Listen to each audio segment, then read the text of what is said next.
High সব বন্ধুরা, সবাই কেমন আছো? নিশ্চয়ই সবাই ভালো আছো। আমি যখন ট্রেন থেকে কলকাতা থেকে গুজরাট থেকে কলকাতা আসছিলাম, সেই ভিডিওগুলো জানেন তোমাদের একটু দেখালাম। যে ট্রেনের মধ্যে থাকলেও একটু আনন্দ পাওয়া যায়। কত রকমের পাহাড়, জমি, ধান ক্ষেত, গাছপালা সব তোমাদের একটা একটা করে পরিচয় দেবো। এটা আমি ঠিক উড়িষ্যার পর থেকে এইগুলো নিয়েছি।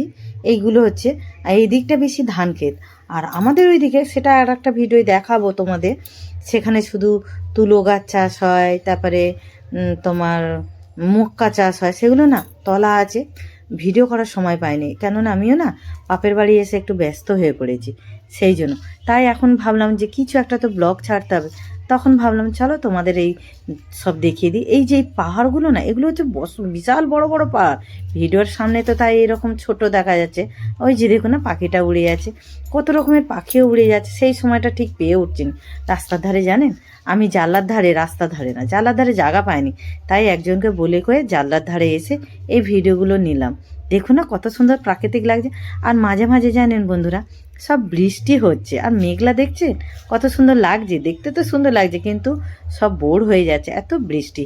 আর এই যে ধান পেকেছে দেখুন, পুরো সোনালি রঙের, শুধু ধান। এগুলো গরমের সময়, এগুলো মানে বাসমতি চালের ধান, এই সময় উঠবে। এটা বর্ষার ধান যেটা হয় সেটা আলাদা, আমি না ছোটোবেলায় দেখেছি। আর এগুলো ছোট ছোট গাছ, এগুলো হচ্ছে দুর্গাপুজোর সময় উঠে যাবে। এগুলো হচ্ছে সব বাসমতি চাল যেটা বলে।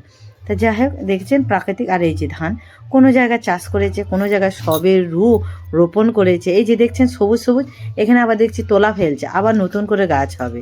আবার দেখছি কেউ কাপাসিয়া, এখানে গুজরাটি লোকেরা কাপাসিয়া বলে, আমাদের এদিকে কি বলে গো ওই তুলো গাছকে?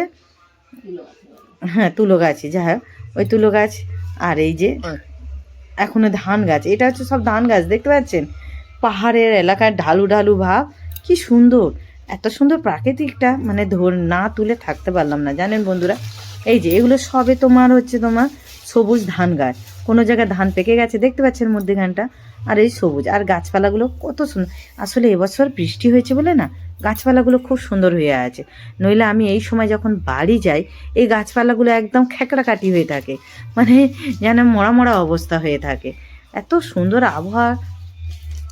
আর ওই যে দূরে বিশাল বড় পাহাড়, কিন্তু আমার ট্রেন থেকে আমরা কাছে দেখতে পাচ্ছি, যতটা একটু হালকা করে জুম করে জাস্ট দেখেছি। আর অসাধারণ লাগছে, ট্রেনে বসে আছি, মেঘলা মেঘলা ভাব। আর এবারে জানেন ট্রেনে অতটা গরম লাগেনি, সুন্দর, বেশ মোটামুটি, মানে একটু আদ্র হালকা গরম ছিল, নইলে বিশাল গরম পড়ে। চলো এবার একটু আমরা ওয়েস্ট বেঙ্গলে আমরা ভেতরে এসে গেছি, ঠিক আমাদের কাছাকাছি। কিন্তু সত্যি কথা বন্ধুরা, আমি ভাবি আমাদের ওয়েস্ট বেঙ্গলে পাহাড় নেই, আছে। এটা ঠিক খড়গপুরেরও কাছাকাছি দেখেছি ওই পাহাড়গুলো দেখা যায়। আর এইগুলো হচ্ছে বাঁশ বনও আছে জানেন, এক ধরনের বাঁশ গাছও আছে, মানে এত সুন্দর, মানে কি। আর সিটিতেই বড় বড় ঘর দেখা যায়, এই গ্রামের দিকে কিন্তু একটু ট্রেন থেকে পেরিয়ে এলে তোমার দেখবে ছোট ছোট ওই ঘর। তারপরে হ্যাঁ, সরকার থেকে যেগুলো করে বিল্ডিং সেই, এছাড়া ওই যে দেখতে পাচ্ছেন ছোট ছোট এইরকম এক্কা দুক্কা, মানে এই দিক ওদিক এইসব গাছপালাগুলো দেখা যায়, বা এই ঘর বাড়ি। মানে কি বলবো, এদের এখানে কত সুন্দর প্রকৃতির পরিবেশ। আর এই যে দেখতে পাচ্ছেন গাছপালা, বাগান, বাঁশঝাড়, এগুলো এক ধরনের বাঁশঝাড়, ছোট ছোট বাঁশঝাড় দেখতে পাই, মনে হচ্ছে তুলেছি। ওই যে চলে গেল, ওটা ঠিক দেখাতে পারলাম না, যাই হোক। এই আর এই গাছপালা, আর এখানকার লোকেরা কি সুন্দর দেখুন না, এত সুন্দর আবহাওয়া পরে এদের শরীর খুব একটা খারাপ, যত মনে হয় শরীর খারাপ হয় মনে হয় শহরের লোকেদের হয়, দেখে মনে হয়। দেখুন আবার পাহাড় এসছে, এত সুন্দর। আজ এই সারাদিনটা বেশ এইগুলোই নিতে সময়টা বেশ ভালো লাগলো।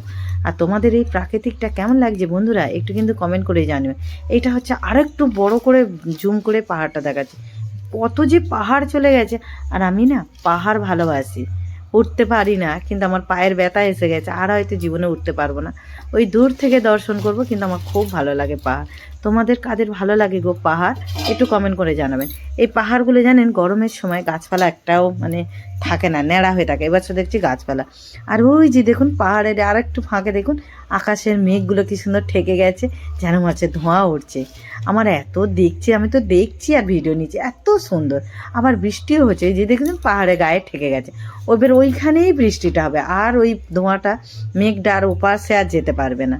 তারপরে কি, ওইটা অনেকক্ষণ ধরে নিতে নিতে একটা চা এসেছিলো, ভাবলাম চলো একটু চা খাই আর দেখি, সেটা দেখাতে পারলাম না, কিন্তু চা খাচ্ছি। আমি কিন্তু চা সাধারণত খাই না। দেখছেন গরুগুলো কি সুন্দর, পশুগুলো, ধানগুলো দেখছেন কি সুন্দর সব পেকে গেছে, কেউ কেউ তুলে নিয়েছে। আর ওই মেঘটার তো আমি খালি মেঘের দিকেই চেয়ে আছি, এত সুন্দর আবহাওয়া। এটা না আমরা সব সময় দেখতে পাই না, এবছর বৃষ্টি হয়েছে বলে এই মেঘটা ওই পাহাড়ের গায়ে ঠেকে আছে বলেই দেখতে পাচ্ছি। কি সুন্দর ঢলে আর ঝমঝম করে বৃষ্টি হচ্ছে, জানেন ট্রেনটা যাচ্ছে, কখনো বৃষ্টি আসছে, কখনো হচ্ছে। বেশ মজা করে এই জিনিসটা দেখলাম। আর তোমরাও দেখো, যারা যেতে পারো না আমার চোখ দিয়ে দেখে নাও।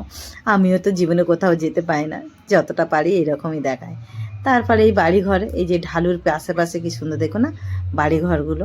এদের কিন্তু গরমের সময় বিশাল গরম লাগে, পাহাড় যত গরম হবে তত গরম, আবার ঠান্ডার সময় পাহাড় যত ঠান্ডা তত ঠান্ডা। এই যে দেখছেন বাড়িগুলো অত বড় নয়, সব মিডিয়াম মিডিয়াম। এটা আমার মনে হয় খড়গপুরের ঠিক এই আরেকটু আগে হবে। তো যাই হোক, দেখতে পাচ্ছেন কত সুন্দর। আর স্লো নিয়েছি, আমার কিন্তু ট্রেন স্পিডে যাচ্ছে জানেন, এত স্পিডে ভাগছে, তখন ওই ভিডিওটা ভাবলাম বুদ্ধি করলাম চলো স্লো করে নিই, তাহলে দেখতেও পাবে তোমরা। তো যাই হোক, আজ এই পর্যন্ত। কেমন লাগলো বন্ধুরা কমেন্ট করে জানাবেন। Tata, by.